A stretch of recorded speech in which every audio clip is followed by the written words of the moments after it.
I'm going to go over the steps on how to install a Fleximounts ceiling storage rack, and this model is 4 feet wide by 8 feet long. First thing you need to do is find the joist location in the ceiling and mark it. So you're going to need a stud finder. There's two top-rated companies. One is Franklin, and this has LEDs that show you the location of the stud. And Zircon has a couple nice models. They have a deep scan mode, and this is going to find the edges of the stud, and then you'll put a line in the center of that. The joists are running the width of the garage, and so I'm going to have the shelving 3 feet wide and 8 feet long.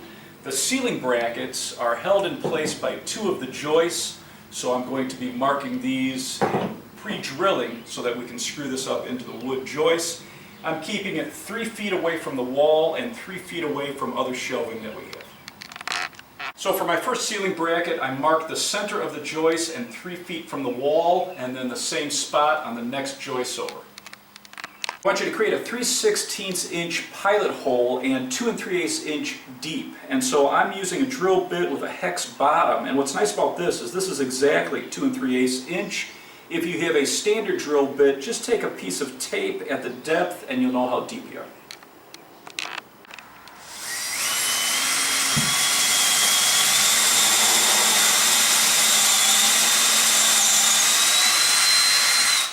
To put my wood screws in, I'm going to use an impact driver with a socket. If you don't have an impact driver, you can put those wood screws in with a socket wrench.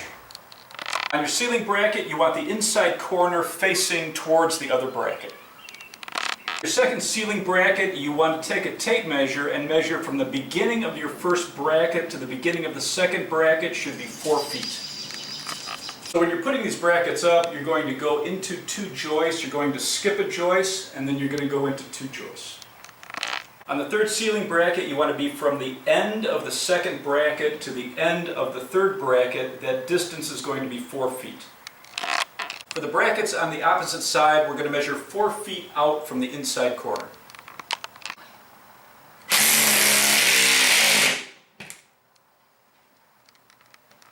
We're going to connect the 4 lower vertical posts to the upper vertical posts, and we're going to bolt these together, and we can adjust this from 22 to 40 inches.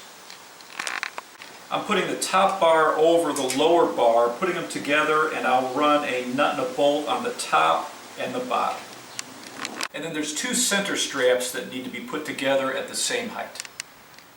I'm going to put my first vertical post, which has our corner piece, into the center of this ceiling bracket. For the center vertical post, I'm going to have this lip and this top tab both facing the same direction. From the corner to the center vertical post, it needs to be exactly 4 feet to the center of this middle post. On the opposite end, you want the end of this bracket to be 4 feet from the center of the center upright post, and you want to make sure you turn this bottom hook so it's going to catch the bottom of your shelving. Now I'm going to repeat the same thing on the opposite side. I'm going to connect the shelves together. There's 2 bolts on each side, and then we have these connecting plates. This lip needs to be on the bottom of the shelving. Once the shelving's put together, I'm going to use 2 ladders to prop this on so we can lift it up and then hook it into our vertical supports. And now we're just going to get the corners into these vertical supports.